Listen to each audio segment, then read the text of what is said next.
পূজনীয় শ্রীমৎ স্বামী বলভদ্রানন্দজির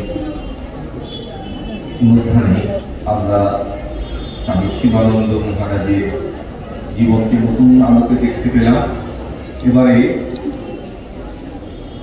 সভাপতির ভাষণ আজকের ধর্মসভার সভাপতি পূজনীয় শ্রীমৎ স্বামী দুর্গাত্মানন্দজি মহারাজকে আহ্বান জানাচ্ছি তার বক্তব্য রাখার জন্য।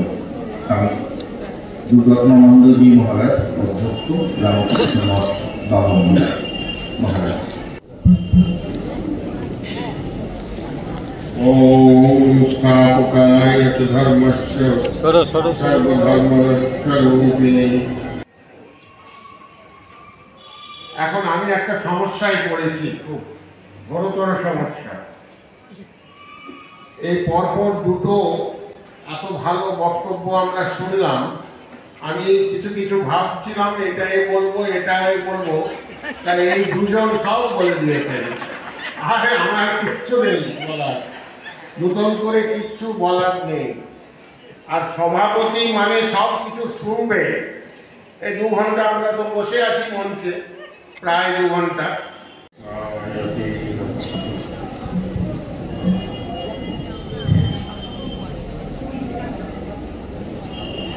ঠাকুর মা স্বামীজিকে আমার সাষ্টাঙ্গ প্রণাম। আজ যার জন্মতিথি আমরা পালন করছি, মহাপুরুষ স্বামী শিবানন্দজিকে আমার সাষ্টাঙ্গ প্রণাম।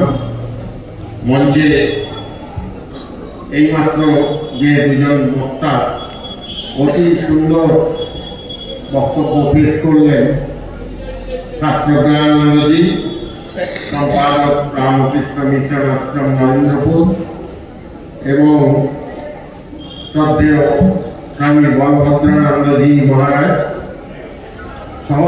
সাধারণ সম্পাদক রামকৃষ্ণ মঠ ও রামকৃষ্ণ মিশন বেলুড় মঠ, তাকে আমার নমস্কার, তাদের নমস্কার, প্রীতি, ভালোবাসা, শুভেচ্ছা জানাই। এখানকার অধ্যক্ষ প্রীতিভাজন স্বামী অঘরাত্মানন্দজিকে আমার প্রীতি, ভালোবাসা, নমস্কার জানাই। উপস্থিত সুধীবৃন্দ, মায়েরা এবং অন্যান্য যে সমস্ত অতিথি, অভ্যাগত এবং শ্রীরামকৃষ্ণ ভক্ত মণ্ডলী আছেন, তাদের সকলকে আজকের এই শুভ দিনে শুভ কামনা জানাই। এখন আমি একটা সমস্যায় পড়েছি, খুব ঘোরতর সমস্যা। এই পরপর দুটো এত ভালো বক্তব্য আমরা শুনলাম, আমি কিছু কিছু ভাবছিলাম এটাই বলবো তাই এই দুজন সব বলে দিয়েছে। আরে আমার কিচ্ছু নেই বলার, নতুন করে কিচ্ছু বলার নেই। আর সভাপতি মানে সব কিছু শুনবে। এই 2 ঘন্টা আমরা তো বসে আছি মঞ্চে, প্রায় 2 ঘন্টা, আরো হয়তো 8 ঘন্টা থাকতে হবে, 20-25 মিনিট। তো শুনে তারপরে আর কি বলার আছে আমি তো জানি না। যা বলার মহাপুরুষ মহারাজ সম্পর্কে সব বলে দিয়েছেন। এত প্রথমে শাস্ত্রজ্ঞানন্দজি এত সুন্দর, তিনি নিজে একজন খুব ভালো বক্তা, খুব পণ্ডিত। তিনি এত যুগোপযোগী এবং সকলের সাধারণ যাতে বুঝতে পারে তার এই শাস্ত্রের ব্যাখ্যা, শাস্ত্রের উদাহরণ এবং মহাপুরুষ মহারাজের কথা, বাণী, উপদেশ তুলে ধরে আমাদের সকলকে ধন্য করেছে। আর বলভদ্রানন্দজি তো সুবক্তা, সুপণ্ডিত, সুলেখক, সুগবেষক। তিনি সারা মাসে প্রায় বিভিন্ন ধরনের বক্তব্য রাখেন। অনেকে আজকাল ইউটিউবে তার বক্তব্য শোনা যায় এবং বিভিন্ন বিষয়ে, সে ঠাকুর, মা, স্বামীজি, গীতা, উপনিষদ, বেদান্ত সব কিছু। কাজে মাঝখানে আমি পড়েছি মহাবিপদে। একটা গল্প আমি অনেক জায়গায় বলেছি যে আমাদের ঠাকুরের যখন শতবার্ষিকী পালন হচ্ছে, তখন রবীন্দ্রনাথ ঠাকুর হচ্ছে বিশ্বকবি, নোবেল জয়ী গুরুদেব রবীন্দ্রনাথ ঠাকুর তাকে অনেক ধরাধরি করে যে আপনাকে এই সভাপতির আসন অলঙ্কৃত করতে হবে। তো রবীন্দ্রনাথ বললেন যে দেখুন আমি যাবো, আজকাল তো সব সভা সমিতিতে খুব গন্ডগোল হয়, শেষ পর্যন্ত কেউ থাকে না, শ্রোতা চারদিকে উঠে চলে যায়, আর আমি বক্তব্যটা প্রথমেই দিয়ে দেবো, প্রথমেই বক্তব্য দিয়ে তারপরে হয় আমি থাকবো, আর আমার শরীরটা খুব ভালো নয়, ওই একটা বিছানার খাট ফাট রেখে দেবেন, আর আমি যদি উঠে চলে যাই তাহলে রামানন্দ চট্টোপাধ্যায় উনি বক্তব্য রাখবেন, উনি সভাপতির আসন অলঙ্কৃত করবেন। কিন্তু এত উনি প্রথমে বলে ফেললেন যে রামকৃষ্ণ সম্পর্কে লিখিত বক্তব্য ইংরেজিতে পাঠ করলেন রবীন্দ্রনাথ ঠাকুর। কিন্তু এই রামকৃষ্ণ মিশনের তৎকালে 1936-37-এর মধ্যে তখন তার ব্যবস্থা ইউনিভার্সিটি ইনস্টিটিউট হলে যে অনুষ্ঠান হয়েছিল উনি দেখে মুগ্ধ হয়ে গেলেন এবং আগে বলে তারপরে সারাটা অনুষ্ঠান তিনি ছিলেন এবং শুয়ে বসে কাটাননি, রামানন্দ বাবুকে পিছনেই বসতে হয়েছিল। তো এরকম সভাপতি সারাদিন বসে থাকবে, আগে বলে দিলে হয়তো বলার কিছু থাকতো না। তো যাই হোক, মহাপুরুষ মহারাজের সম্পর্কে আমার কয়েকটি, আমি যারা মহাপুরুষ মহারাজের সেবক ছিলেন বা যারা তার সঙ্গ করেছেন এরকম কয়েকজনের কথা বলে আমি শেষ করব। তাদের সাথে আমি তাদের কাছ থেকে, তাদের নিজের মুখ থেকে কি কি শুনেছি আমি একটা কথা বলবো। মহারাজের নামটা আমি সবসময় বলবো না, বা বলতেও পারি, কারণ তারা আর কেউ নেই এখানে, সকলেই রামকৃষ্ণ লোকে চলে গিয়েছে এবং তাদের প্রত্যেকেরই গুরু মহাপুরুষ মহারাজ স্বামীজি বারানন্দজি। একজন স্বামী শ্রদ্ধানন্দজি, উনি আমেরিকা সেক্রামেন্টোতে ছিলেন, উনি বেলুর মঠে আছেন। তো মহাপুরুষ মহারাজকে একবার জিজ্ঞেস করেছেন যে মহারাজ, একটু আপনার কাছ থেকে আমি মন্ত্র নিয়েছি, আর আমি এখন ওঙ্কারের সাধনা করতে চাই। ওঙ্কার, সবসময় ওঙ্কার ওঙ্কারের বুদ্ধিস্টরা এরকম করে ওম ওম করে একটা বিরাট বড় ড্রাম বাজায় আর ওম এরকম করে, তো এরকম ওঙ্কারের সাধনা করলো। তো উনি চুপ করেছিলেন। হ্যাঁ, তারপরে মাঝে মাঝে উনি প্রেসিডেন্ট তখন প্রণাম করতে যেতেন সকালে, মাঝে মাঝে জিজ্ঞেস করতেন কি ওঙ্কারের সাধনা কিরকম চলছে, ওনাকে বলতেন স্বামী শ্রদ্ধানন্দজিকে। হ্যাঁ, চলছে। এরকম কয়েকদিন চলার পর মহাপুরুষ মহারাজ একটু উত্তেজিত হয়ে গেছে। এই ছেলেটা বিগড়ে গিয়েছে, কোথায় ভক্তি, শ্রদ্ধা, ব্যাকুলতা, ঠাকুরের প্রতি শরণাগতি এইসব দেখাবে না? অহংকার করলে কাজ করা হবে, কিচ্ছু হবে না। তার প্রতি ভালোবাসা, ভক্তি, শ্রদ্ধা, শরণাগত, তার এই ঠাকুরের প্রতি দেখাতে হবে। তখন তো উনি তো কাকুমাটি খেয়ে গিয়েছেন প্রিয়ম তখন। তারপরে বলছেন যে হ্যাঁ, কিছুদিন পরে মুখ গম্ভীর করে, মহারাজ আপনার কথা আমি সব শুনছি। তখন একজনকে দেখিয়ে বলছেন, এই ছেলেটা বিগড়ে যাচ্ছিল, একে আমি সোজা করেছি, একে ঠিক করে দিয়েছি। তাই ঠাকুরের আশ্রয়ে এসেছে না পাকামি করছে, একে ঠিক করেছে, বেশ ঠিক আছে তো? ওইটা হ্যাঁ ঠিক আছে। আর একজন মহারাজ, তিনি বেলঘরিয়া স্টুডেন্টসের তৎকালীন সম্পাদক ছিলেন, তারাও তাদের পূর্বপুরুষ তারা খুব সাক্ষ্যকারী। তো উনি যখন দীক্ষা নেওয়ার পরে বলছেন যে আচ্ছা, ঠাকুরকে আমি কি মা বলতে পারি? একটু আগে আমরা শুনছিলাম যে মহাপুরুষ মহারাজ নিজেই ঠাকুরকে মা বলে সম্বোধন করতেন, মাতৃভাব। তো উনি বলতেন হ্যাঁ, মা বলছে বই কি, ঠাকুর তো আমাদের শিখিয়েছেন, ঠাকুর তো আমাদের শিখিয়েছেন যে শুয়ে যেন মা কালী আমার বুকে শুয়ে আছে, আর তুমি মা বলবে বইটি মা কালী ঠাকুর আর মা কালী তারা তো অভেদ, ওই অভেদ জ্ঞান করতে পারলেই তুমি অনেক দূর এগিয়ে যাবে। তখন তিনি খুব ইয়ং, তাকে বলেছেন, তখন তারা ব্রহ্মচারী। মহাপুরুষ মহারাজ এইভাবে অনেক অনেক যারা নূতন সন্ন্যাসী যারা হতে এসেছে বা নতুন যারা ভক্ত, তাদেরকে তিনি বিভিন্নভাবে মানুষের ওই যে কাঁচের দরজায় ওপরে কে আছে এপার থেকে যেমন দেখলে বোঝা যায় যে তার পুরোটা কে, তার অবয়বটা শুধু নয় পরিষ্কার বোঝা যায় মানুষ থেকে, সেরকম তিনি মানুষ দেখলেই বুঝতে পারতেন এ কি চায়, এর কি হবে, এর ভবিষ্যৎ কি।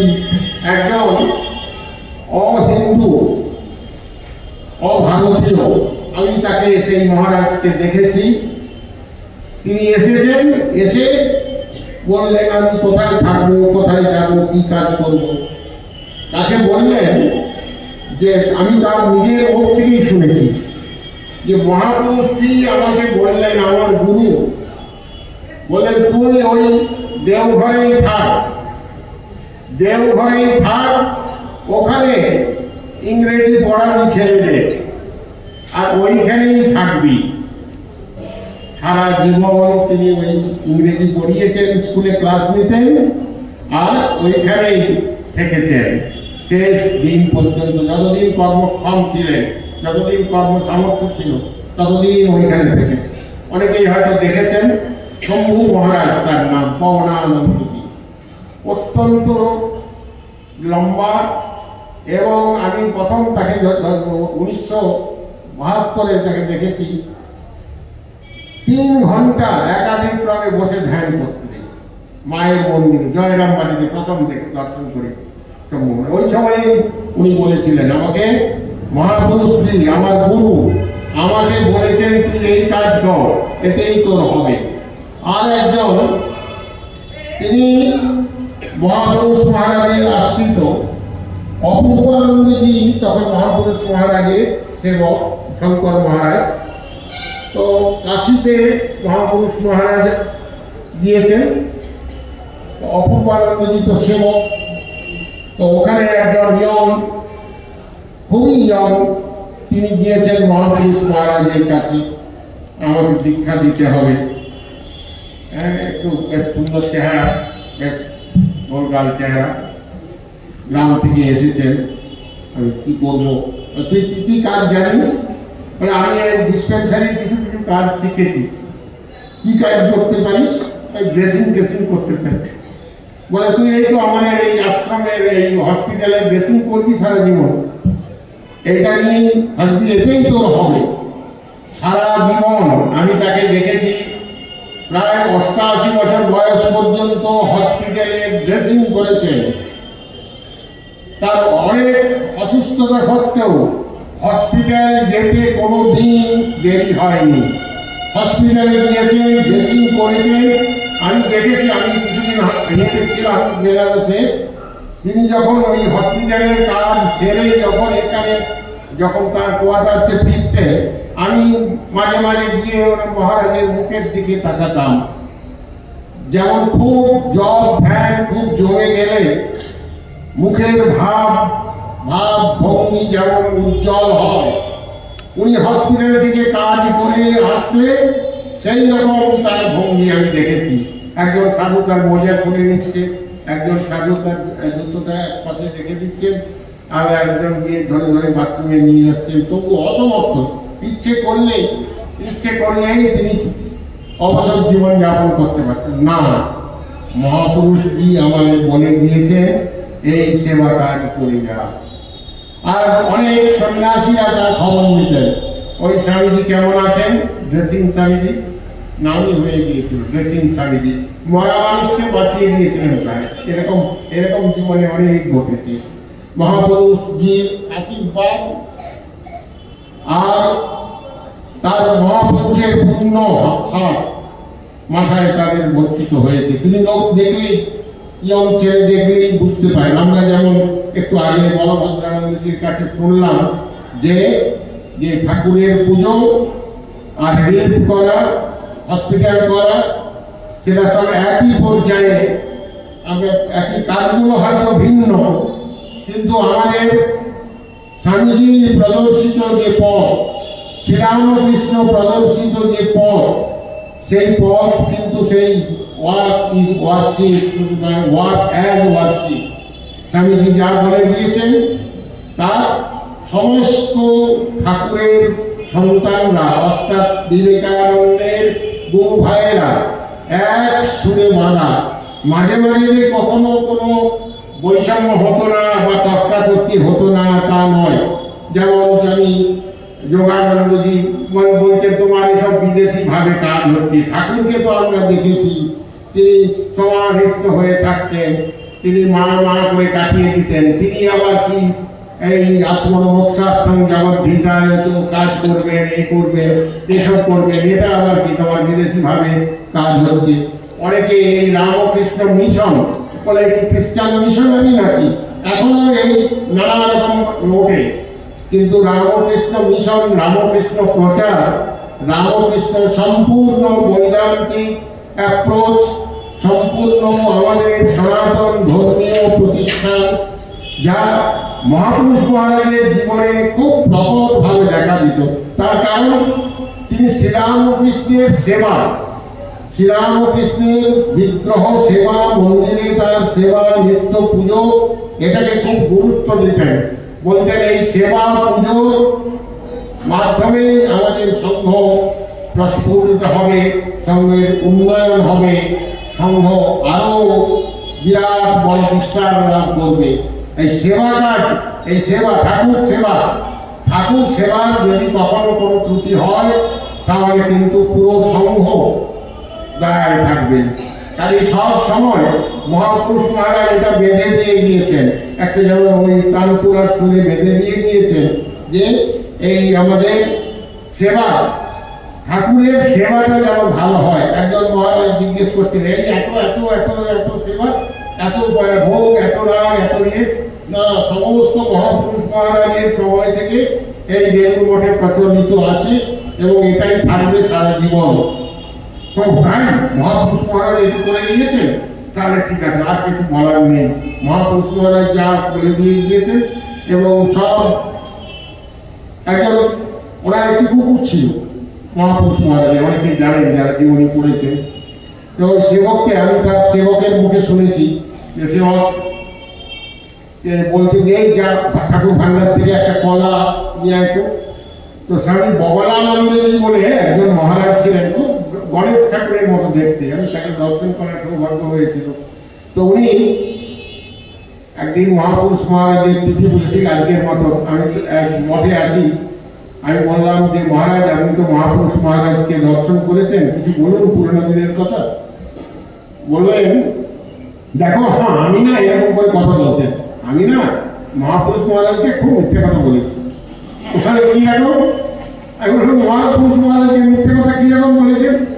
বলছেন আমাকে বলতেন বগলামুখী, বগলানন্দ নাম, তখন সন্ন্যাস হয়ে গিয়েছে, অল্প বয়স, হয়তো 25-26 বছর বয়স। বলতেন যে এরকম, বলতেন যে বগলামুখী এই ঠাকুর ভান্ডার থেকে একটা কলা যেত, কি হবে এই কুকুরটাকে দেব, না না কলা নেই। তো এইটুকু বলেছি বলে আমি না মহাপুরুষ মহারাজকে খুব মিথ্যে কথা বলেছি, কলা দেয় না, দে না, তাহলে একটা বিস্কুট এনে দে।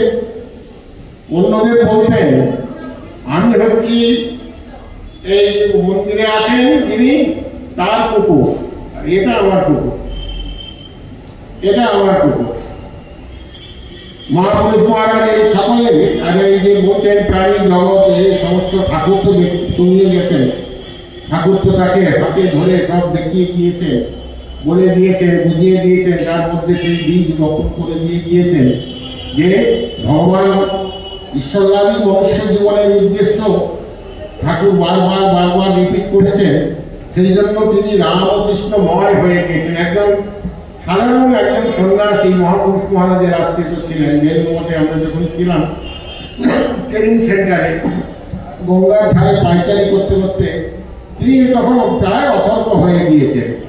তো উনি বললেন যে দেখো, ওদের রামকৃষ্ণময় তাদের পুরো শরীর দেহ মন সব রামকৃষ্ণে অর্পণ করে দিয়েছেন। তারা কখনো অন্য প্রসঙ্গ কেউ যদি বলতেন তো তাহলে ওই রামকৃষ্ণের কথাই এসে যেত। কাজে তাদেরকে সমস্ত রামকৃষ্ণময়, তাদেরকে ছাড়া, রামকৃষ্ণকে ছাড়া আর তাদের কোনো অস্তিত্বই ছিল না। যেমন মহাপুরুষ মহারাজ স্বামী শিবানন্দজি তারকনাথ ঘোষাল, তিনি বিবাহ করতে বাধ্য হয়েছিলেন, কিন্তু ঠাকুর তাকে অভয় দিয়েছিলেন, কিচ্ছু হবে না তো, দেখ না আমিও তো বিয়ে করেছি, আর তোর পরিবারকে নিয়ে আসিস, কিচ্ছু হবে না, কোনো ভয় নেই, তবে হ্যাঁ তার ভরণ পোষণের ব্যবস্থা তোকে করতে হবে। এই আমরা সাধারণ তার জীবনীতে আমরা পড়েছি এবং ঘটনা পাই। কিন্তু কোনো আসক্তি ছিল না। তিনি সেবা শুশ্রূষা করেছেন, অসুস্থ হয়েছিলেন অনাসক্ত হয়ে। অনাসক্ত মানে ইনডিফারেন্স নয়, সত্যিকারের অনাসক্ত হয়ে তিনি করেছিলেন। এবং যেটা মহাপুরুষ মহারাজের জীবনের একটা বিরাট একটা খুব সুন্দর ঘটনা, যেটা সচরাচর মানবরা কেউ পান না। কোন মানুষ, কোন ইয়ং ছেলে তার পিতার কাছ থেকে এইরকম মহা আশীর্বাদ পাননি। যখন বাবাকে তিনি বললেন, পিতাকে বললেন, রামকানাই ঘোষাল মহাশয়কে, যে আমি আমার সংসারের মুখ থেকে মহা উঠে গিয়েছে, আমি চললাম, আমি থাকবো না। পিতা কি বললেন, যে যাও আমার গৃহ দেবতাকে প্রণাম করে তার আশীর্বাদ নিয়ে এসো। আমি অনেক চেষ্টা করেছি সংসারে ত্যাগ করতে, কিন্তু পারিনি। আমি আশীর্বাদ করছি, আমি যেটাতে সফল হইনি, তোমার ঈশ্বর লাভ হোক, তোমার ভগবান লাভ হোক। এই পিতার আশীর্বাদ পেয়েছিলেন বলেই তিনি মহাপুরুষ। স্বামীজি তাকে নির্দ্বিধায় বলেছিলেন একটা ঘটনা শুনে, যে তুমি তো দাদা মহাপুরুষ। সেই থেকেই যেমন তিনি মহাপুরুষ, কামজয়ী জিতেন্দ্রীয়, আর রামকৃষ্ণ সংঘের সেকেন্ড প্রেসিডেন্ট, দ্বিতীয় সংঘগুরু, বহু মানুষকে যেমন খুব আশীর্বাদ করেছেন, বহু সেবা কাজে তিনি অংশগ্রহণ করেছেন, অনেক মানুষকে তিনি উৎসাহ করেছেন, অনেক কাজের তিনি সাক্ষী, বহু বড় বড় আশ্রম স্থাপনে তার মহামূল্যবান উপদেশ নির্দেশ আছে এই সঙ্গে। আবার তিনি রসিক চূড়ামণিও ছিলেন। শ্রীরামকৃষ্ণের সন্তান, রসিক হবেন না, মজার মজার কথা বলবেন না, তাও কি হয়? শ্রীরামকৃষ্ণের সামনে সান্নিধ্যে যারা আছে তারা মজার মজার কথা বলবেন না, তা কি হয়? হতে পারে না। শ্রীরামকৃষ্ণের উৎসব, তখন তিনি প্রেসিডেন্ট, তাকে বাইরে কোথায় কি উৎসব হচ্ছে, ঠাকুরের নামে কোথায় কি হচ্ছে, সব তাকে খবর দিতে হতো। এই হাওড়া রামকৃষ্ণ বিবেকানন্দ, যে কাশ্মীর নিয়ে এখন রামকৃষ্ণ মিশনে হয়েছে, তো সেখানে বাৎসরিক উৎসব হতো। অনেক সাধুরা গিয়েছেন, ঠাকুরের সারাদিন, এই যেমন আমাদের এখানে সকাল থেকে মঙ্গল আরতি, পুজো পাঠ, আলোচনা, হোম যজ্ঞ, ভক্ত সেবা, সাধু সেবা ইত্যাদি হচ্ছে, ধর্মসভাটাও হয়েছে ঠাকুরের। তো সব মহারাজকে বলা হলো, তারপর বলে কই তোমাদের কিছু প্রসাদ প্রসাদ দিয়েছিল, প্রসাদ প্রসাদের ব্যবস্থা ছিল? হ্যাঁ, সামান্য প্রসাদের জলযোগের ব্যবস্থা ছিল। তো সামান্যটা কি? বলে 4টে করে লুচি, 2টো করে কচুরি, 2টো করে সিঙ্গাড়া, 2টো করে নিমকি, আর 2টো করে জিলিপি, 2টো করে রাজভোগ। তো বলছে মহাপুরুষ মহারাজ সব শুনে খুব গম্ভীর হয়ে শুনলেন, এইটি যদি সামান্য হয় তাহলে বৃহৎ পণ্ডিত। তো এরকম মহারাজ খুব রসিকতা করতে ভালোবাসতেন, অন্যকে ক্যারিকেচার করতেন, খুব নকল করতে ভালোবাসতেন। আবার বলতেন, দেখ তোদের নিয়ে একটু মজা করি, তোরা কিছু মনে করিস না। অর্থাৎ এত উচ্চ মার্গে তার চোখটা বাঁধা থাকতো। মাঝে মাঝে সাধারণ মানুষের মনে যাতে একটু ভাব, ধর্ম ভাব, আধ্যাত্মিকতার ভাব আসে, তাদেরকে উপদেশ দিলে তারা যেন একটু সহজভাবে বুঝতে পারে, তাই তিনি মনটা নিচুতে নামাতেন, নামিয়ে সাধারণের মতন করে সাধারণের জায়গায় নেমে এসে তিনি ওই সমস্ত একটু মজার মজার কথা বলে সকলের মনটাকে জাগিয়ে তুলতেন। কারণ রামকৃষ্ণ, বিবেকানন্দ এবং তার সন্তানরা তারা তো সবসময় জাগাতেই এসেছেন, তারা তো কেউ ঘুমিয়ে থাকতে আসেননি। একজন বিরাট বড় পণ্ডিত, তিনি আমাদের সঙ্গে ব্রহ্মচারী ছিলেন, বিশাল বড় পণ্ডিত, তিনি বিজ্ঞানানন্দ মহারাজের আশ্রিত ছিলেন। তিনি এই কথা হতে হতে বললেন যে শ্রীরামকৃষ্ণ অবতার বরিষ্ঠ, শাস্ত্রসঙ্গত ভাবে সব সত্য, কিন্তু তার যে 16 জন, স্বামীজিকে বাদ দিয়ে 15 জন যাদের আমরা বলি স্বামীজির ঠাকুরের ডাইরেক্ট ডিসাইপল, তাদের মধ্যে অবদানের সর্বশ্রেষ্ঠ গুণ সকলের মধ্যে আছে। কি ত্যাগে, কি জ্ঞানে, কি গড রিয়েলাইজেশনে সমস্তকে আছে। খালি তাকে ছেড়ে তাকে বলবো ঠাকুর এসেছিলেন, তাহলে ঠাকুর কি বিরাট, রাজা মহারাজ, মহাপুরুষ মহারাজ, বিজ্ঞান মহারাজ, শশী মহারাজ, যোগানন্দজি কে নয়, খালি শ্রীরামকৃষ্ণ অবতার বরিষ্ঠ। আবার অবতারের সমস্ত লক্ষণ, অবতারদের সমস্ত লক্ষণ শ্রীরামকৃষ্ণ সন্তানদের মধ্যে আছে, কিন্তু শ্রীরামকৃষ্ণকে সামনে রেখেই তার যে সন্তানরা তার আদর্শ, তার ভাবধারা সারা বিশ্বে ছড়িয়ে দিয়েছেন, আরো ছড়াবেন। স্বামীজির কথা 1500 বছর এই ভাব ক্রমান্বয়ে চলবে, নিরবিচ্ছিন্ন ভাবে চলবে। তারপরে কি হবে আমার মনে হয় 1500 কেন, 1500 ব্রহ্মার 1500 মানে কত লক্ষ বছর হবে। কাজেই এটা কখনোই থেমে থাকবে না, এই জিনিস থামবে না। তো চরৈবতী আজকের মহাপুরুষ মহারাজের শুভ তিথি পুজোর দিনে তার জন্মভূমিতে তার উপস্থিতি, এখানে এত ভক্তরা আছেন, মায়েরা আছেন, যারা রামকৃষ্ণ বিবেকানন্দ ভাবধারায় বিশ্বাসী, রামকৃষ্ণ আদর্শে যারা বিশ্বাসী, আর মহাপুরুষ মহারাজের যারা প্রতিবেশী, সকলের জীবন ধন্য। এই উত্তর 24 পরগনা সত্যি ধন্য, উত্তর 24 পরগনা। এখানে রানী রাসমণি, এখানে স্বামী ব্রহ্মানন্দ, এখানে স্বামী যোগানন্দ, এখানে স্বামী শিবানন্দ, তাকে আমাদের আভূমি প্রণাম আজকের এই শুভ দিন। নমস্কার, ধন্যবাদ। মহারাজ অধ্যক্ষ রামকৃষ্ণ মঠ বামুনগোড়া তার ভাষণের সাথে সাথেই আজকের ধর্মসভার এখানে সমাপ্তি হল। আজকের সভাতে যারা অংশগ্রহণ করেছে পূজনীয় শ্রীমৎ স্বামী দুর্গাত্মানন্দজি মহারাজ, পূজনীয় শ্রীমৎ স্বামী বলভদ্রানন্দজি মহারাজ এবং পূজনীয় শ্রীমৎ স্বামী শাস্ত্রজ্ঞানন্দজি মহারাজ, প্রত্যেকের চরণে ভক্তবৃন্দের তরফ থেকে আপনি প্রণাম নিবেদন করেন। ভালো লাগে।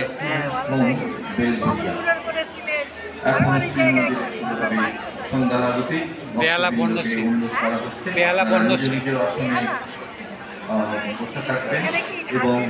না চলে যাবে এবার। হ্যাঁ, আমি 5 দিন ধরে আসছি, চলছে। আমি 3 দিন আসছি। আমি